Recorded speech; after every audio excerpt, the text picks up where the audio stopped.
Okay जी, integration apply करने के बाद आपके पास इसका जो आंसर आएगा this will be equals to 2x plus 2y plus 2z that is equal to 4।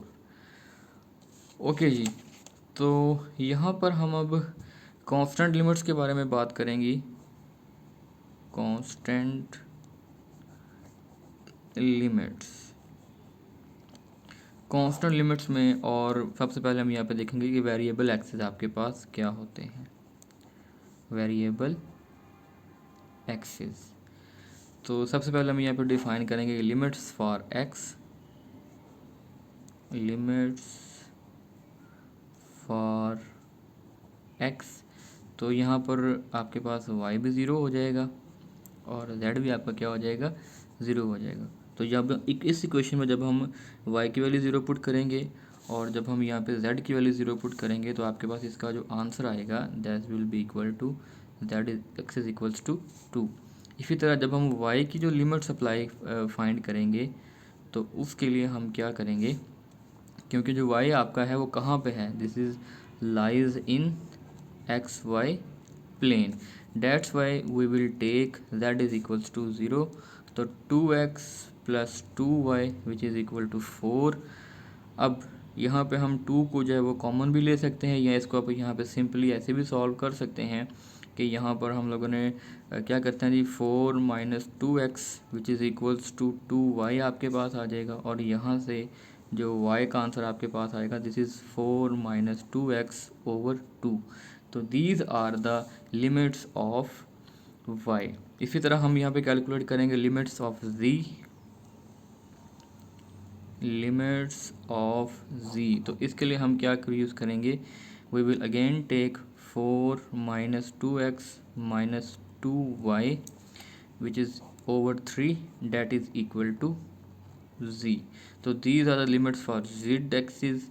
अब हम ये लिमिट्स इक्वेशन में पुट कर देंगे जो हमारे पास फंक्शन दिया गया है। तो यहाँ पे आपके पास आ जाएगा जी integral 0 to 2 integral 0 to 4 plus 2x over 2 and integral 0 to 4 minus 2x minus 2y over 3। F of X आपके पास कोई भी फंक्शन यहाँ पे दिया होगा और उस फंक्शन को हमने डी वाई, डी एक्स और डी जेड के रिस्पेक्टिव में हम क्या करेंगे, उसको इंटीग्रेट करवाएंगे। ओके जी, नेक्स्ट हम यहाँ पे बात करेंगे जो हमारा आज का टॉपिक है this is infinitesimal line, surface और वॉल्यूम के बारे में बात करेंगे। इनफाइनाइटेसिमल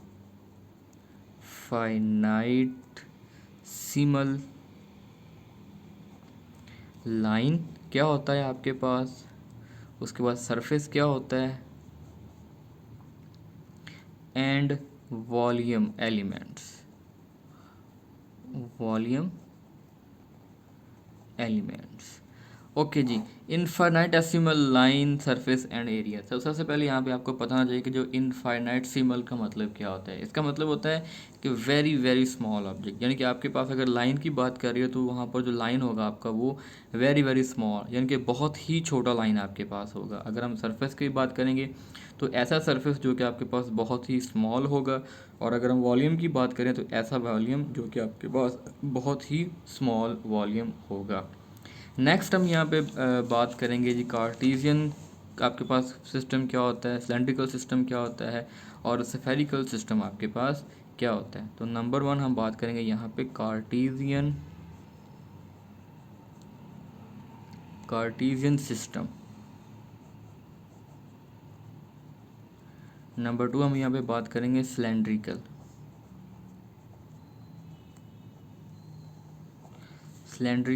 सिस्टम, और नंबर 3 हम यहाँ पे बात करेंगे स्फेरिकल सिस्टम के बारे में बात करेंगे। तो सबसे पहले हम यहाँ पे देखते हैं कि कार्टेशियन कोऑर्डिनेट्स आपके पास क्या होते हैं।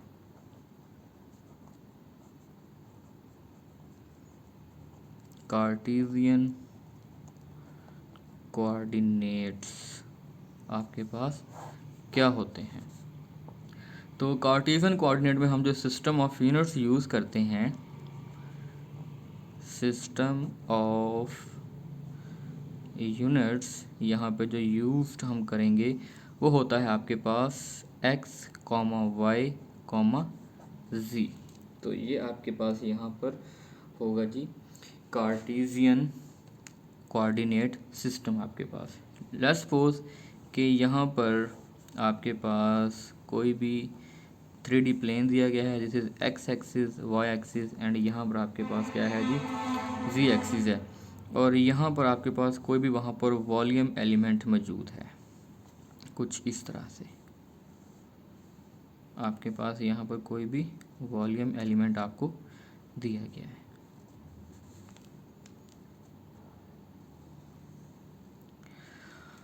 ओके, तो यहाँ पर हम लोगों ने क्या कैलकुलेट करना है जी, small length element, small length element की हम बात करेंगे। उसके बाद हम यहाँ पर अब देखें कि सबसे पहले हम यहाँ पे बात करेंगे इनफाइनेटेसिमल लाइन के बारे में बात करेंगे। मैं यहाँ पे लिख भी देता हूँ, इनफाइनाइटसिमल लाइन के बारे में बात करेंगे।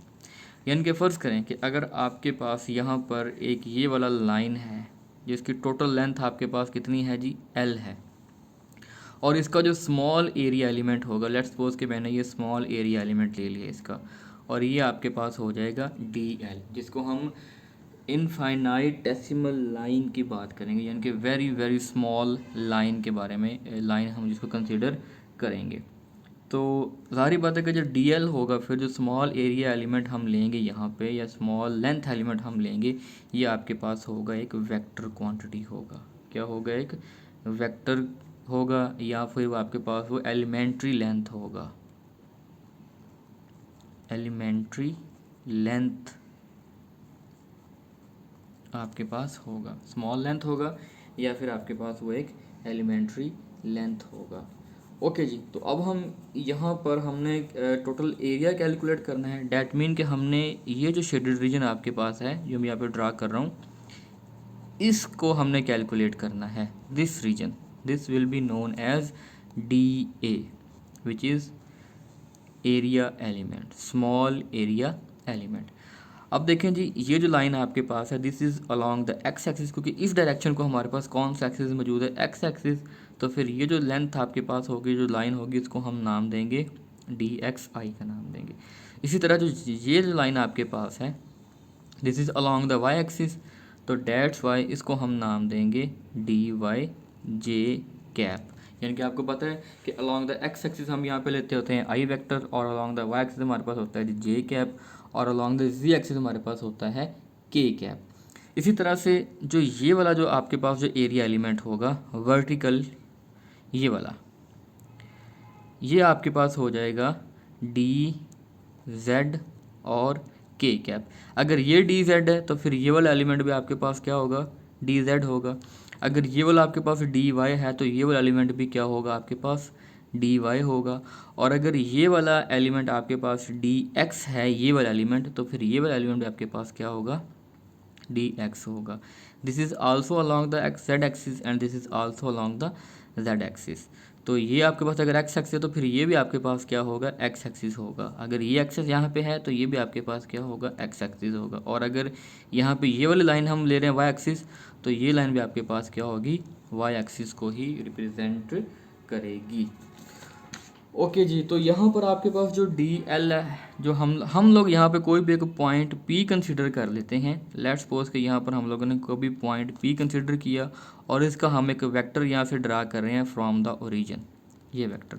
और हम लोगों ने इस वेक्टर का वेक्टर एलिमेंट जो है, इसका हम लोगों ने लेंथ कैलकुलेट करनी है, जो कि हमारे पास क्या होगा, इनफाइनाइटेसिमल लेंथ आपके पास होगा। और ये हम लोगों ने क्या करना है, कैलकुलेट करना है। तो इसको कैलकुलेट करने के लिए हम यहाँ पे क्या करेंगे, we will use the simple, जो कि जैसे फ़र्ज़ करोगे आपके पास अगर दो वेक्टर हों, यानी कि फ़र्ज़ करेंगे आपके पास यहाँ पर कोई भी XY प्लेन है, और वहाँ पर आपके पास एक वेक्टर ये दिया गया है, और इनका अगर आप लोगों ने फ़र्ज़ करें ये वेक्टर A है और ये वेक्टर B है, और अगर आप लोगों ने इनका रिजल्टेंट लेना तो हम क्या करते होते, simply R is equals to A plus B हम यहाँ पे नोट करते हैं।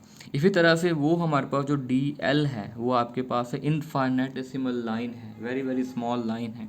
और अगर हमने उस लाइन को रिप्रेजेंट करना हो along the x axis, along the 3 dimensional axis, तो उसका जो रिजल्टेंट आपके पास होगा this is d l which is equal to d x i cap plus आपके पास आ जाएगा डी वाई जे कैप आपके पास आ जाएगा प्लस डी जेड और के कैप आपके पास आ जाएगा। इस तरह से हम क्या करेंगे, जो स्मॉल लेंथ एलिमेंट है या जो इनफाइनेटेसिमल लेंथ एलिमेंट है वो हम कैलकुलेट कर लेंगे। इसी तरह से हम क्या करेंगे कि यहाँ पर अगर हमने स्मॉल एरिया कैलकुलेट करना हो, क्या करना हो, इनफाइनाइटेसिमल एरिया, अगर हम लोगों ने इनफाइनेटेसिमल एरिया कैलकुलेट करना हो तो वो आपके पास होगा जी डी ए के बराबर होगा which is equal to d x and d y, क्योंकि एरिया का आपको पता है simply length into the width. तो यहाँ पर आपके पास आ जाएगा जी d A which is equal to d x d y, और इसका जो यूनिट वेक्टर होगा वो नॉर्मल टू द प्लेन होगा या परपेंडिकुलर टू द प्लेन होगा। अगर वो परपेंडिकुलर होगा तो इट मीन कि उसका जो डायरेक्शन होगा वो आपके पास होगा अलॉन्ग द जेड एक्सिस, और अलॉन्ग द जेड एक्सिस हम कौन सा वेक्टर यूज़ करते हैं, के वेक्टर। तो इसका जो डायरेक्शन वेक्टर होगा उसको हम के कैप के साथ रिप्रेजेंट करेंगे। ओके जी, तो इसी तरह से आप यहाँ पे बात नोट कर लें कि एरिया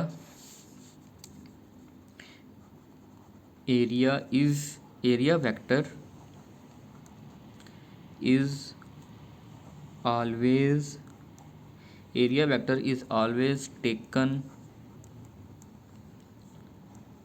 आउटवर्ड, यानी कि आपका जो एरिया वेक्टर होगा it will always taken as outward, normally perpendicular to the plane होगा, परपेंडिकुलर टू द प्लेन होगा, क्योंकि यहाँ पर हम एक्स और वाई प्लेन को कंसीडर कर रहे हैं। अगर हम यहाँ पर एक्स और वाई प्लेन को कंसीडर कर रहे हैं तो इट मीन कि हमारा जो एरिया वेक्टर होगा, जो हमारा डायरेक्शन वेक्टर होगा, it is perpendicular to the X Y plane और normal to the X Y plane.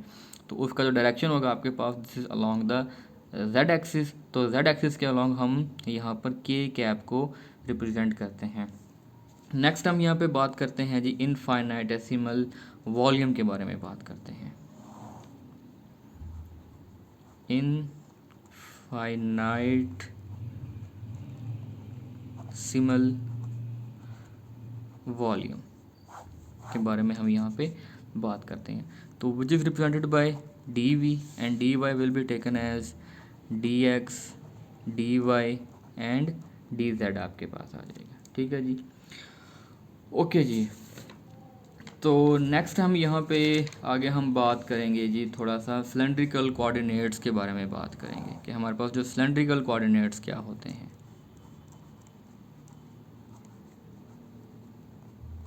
Cylindrical coordinates,